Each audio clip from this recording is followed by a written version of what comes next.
bonjour à tous, j'ai mis mon écharpe du prix d'Amérique. Il y a 15 jours, on était à Vincennes avec Madame Colombo et je vais remettre mon bonnet pour vraiment être dans l'ambiance du prix d'Amérique. En plus, il fait froid en ce moment, donc on aura bien chaud.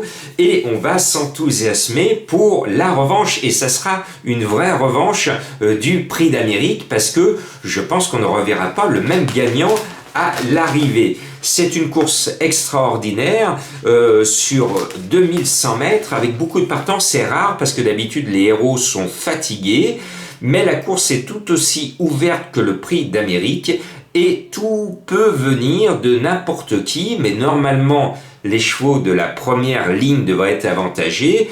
Et il y a 1 an et demi, je disais à mes abonnés des Pronos du Cœur, je sais le nom du gagnant, plutôt de la gagnante du prix d'Amérique, mais 2022, et je leur avais dit au mois de novembre, cela va être, alors que tout le monde attendait chez Stein Bourbon, cela va être Ampia Médée SM qui va gagner l'Amérique. Et puis malheureusement, l'année dernière, au moment de se qualifier, le jour de la qualification, le cheval n'est pas bien, et il ne se qualifie pas, c'était râpé. Et la fille me donnait raison dans le prix d'Amérique il y a 15 jours, puisqu'elle a fini de façon extraordinaire en laissant des regrets à Franck Nivard. Franck Nivard qui reste persuadé que moins loin et un peu plus heureux, Ampia Médée SM aurait gagné le prix d'Amérique. Donc elle va se venger, à mon sens, et elle va gagner ce prix de France. Allez Ampia Médée SM! Et pas besoin, cet SM, d'utiliser la cravache, puisque maintenant, au galop, on propose, dans le nouveau règlement, d'utiliser moins la cravache, tant mieux, hein, mais à ce niveau-là, plutôt que de faire moins de cravache, enlever carrément la cravache, comme ça va résoudre le problème, une fois pour toutes, on ne tape plus les chevaux. Point barre, c'est simple plutôt que de réduire le nombre de coups, surtout qu'on le sait, certains de mes confrères le disent et d'autres professionnels du monde des courses le disent, quand ce sera une course de groupe 1, style Arc de Triomphe, Prix Diane ou autre grande course, un jockey, s'il faut gagner, il va y aller et il aura une amende et il sera mis à pied, mais il aura gagné une grande course de groupe 1. Donc enlevez la cravache tout simplement. Voilà, je referme cette parenthèse parce que nous on est avec nos amis trotteurs.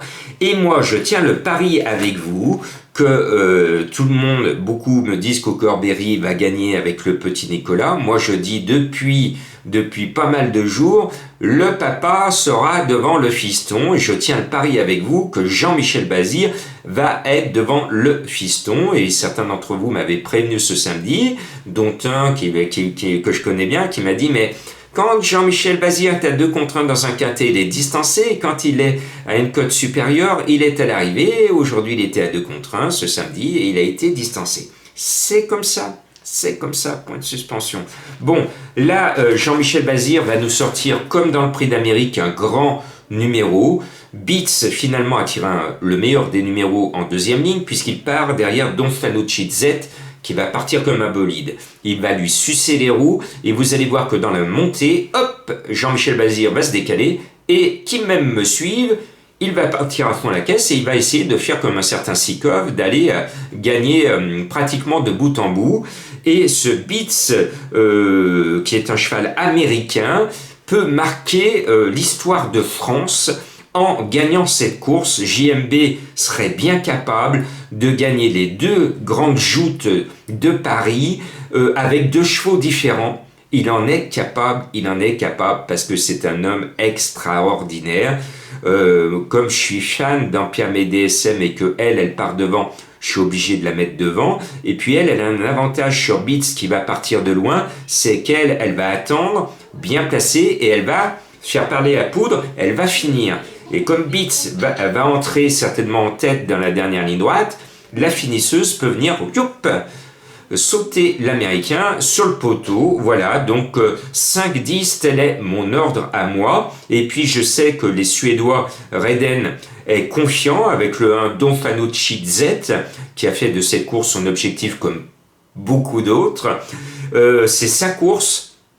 Le cheval, finalement, c'est l'une des notes du prix d'Amérique, hein. Il n'était pas prêt, il n'était pas à 100%, il finit 6e du prix d'Amérique. Donc là, cette fois, il est à 100%. Donc s'il finit 6e du prix d'Amérique, au minimum, il rentre dans le quintet du Prix de France avec ce numéro qui est bon pour lui, puisque le 1, il va longer le rail, il va partir comme une fusée, et ensuite, ça va barder, ça va barder. C'est pour ça que je mets des chevaux au maximum de la première ligne, à part Beats dans ma sélection. Et puis donc, je me cours, je mets le gagnant par respect, je respecte Oukorberry qui a été un joli et facile gagnant du prix d'Amérique, mais je pense que ce jour-là, c'est pas le cheval qui a gagné le prix d'Amérique, c'est le driver et c'est l'entraîneur qui a gagné le prix d'Amérique.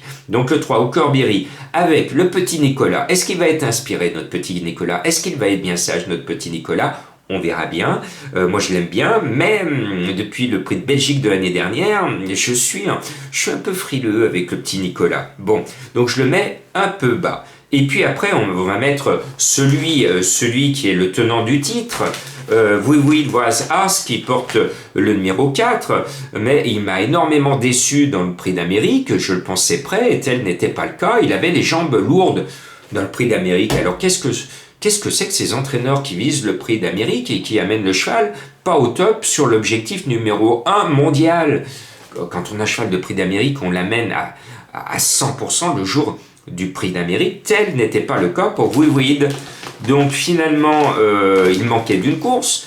Et là, il arrive sur son objectif, c'est le tenant du titre. Mathieu Abrivard est chaud avec le cheval. Moi, je trouve que le cheval cet hiver, en 2 courses, ne m'a pas plu. Donc j'émets un doute. Est-ce que c'est le Wiwid qu'on a connu sur tous les champs de course d'Europe, au plus haut niveau, des plus durs combats? Si c'est le même cheval qu'on a connu jusqu'à présent, il va être là. Si c'est le cheval qui court comme dans le prix d'Amérique, il va être pas là du tout. Donc il faut pas le prendre en base. Et puis, je continue avec le cheval, l'ex-cheval de Madame Colombo, Vernissage Griffe, qui portait le 12 dans le prix d'Amérique parce qu'on était logé à l'hôtel Le 12 à Paris, et donc c'était sur ce petit détail qu'elle le mettait. Et bien, Vernissage Griffe a été mis hors course par Flamme du Goutier. Il n'a pas pu s'exprimer et défendre l'argent des fans de Madame Colombo. Eh bien, ce 7 Vernissage Griffe, c'est l'autre cartouche italienne, compagnon d'entraînement de Wiwid Was Ars. Les deux ont une chance à peu près pareille, et je pense que Vernissage doit certainement montrer enfin son vrai visage. Il part devant. Vous voyez, je mets vraiment les bolides de la première ligne.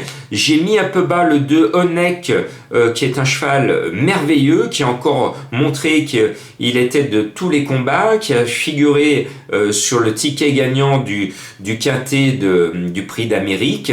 C'est un cheval qui se donne tout le temps à fond, qui défend tout le temps l'argent des parieurs. Il va encore le défendre. Ce numéro 2, je l'ai mis un peu bas parce que c'est peut-être pas le spécialiste de ces grandes courses à couteau entre les dents. Et on va voir avec François Lagadoc comment il va faire son compte avec Onek, mais il peut de nouveau, encore une fois, finir dans les 5 premiers. Il finit toujours dans les 5, donc c'est pour ça qu'il est sur mon ticket. Après, de 2 choses l'une, soit je me suis planté tout l'hiver, soit j'ai eu raison avant des autres. Mon tocard du prix d'Amérique ne m'a jamais laissé l'illusion d'avoir une petite chance d'être remboursé.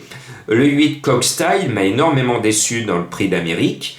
Et pourtant, je ne le reconnais pas cet hiver, alors qu'il a gagné aux États-Unis de façon remarquable, là où étonnant notre champion, soi-disant cheval de l'année 2022, n'avait pas l'ombre d'une chance et courait très mal ce jour-là.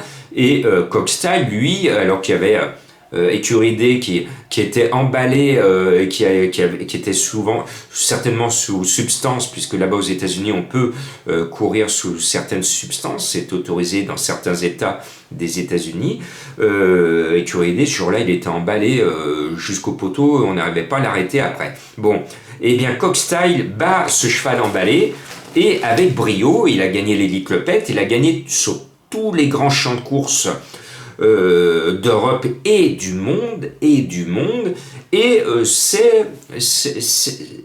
il est tout le temps oublié par mes confrères de la presse hippique française, jamais mes confrères se sont enthousiasmés sur les performances de Cockstyle, et je trouve que c'est triste parce que ce grand champion international, ce grand champion même mondial, mérite une certaine forme de respect.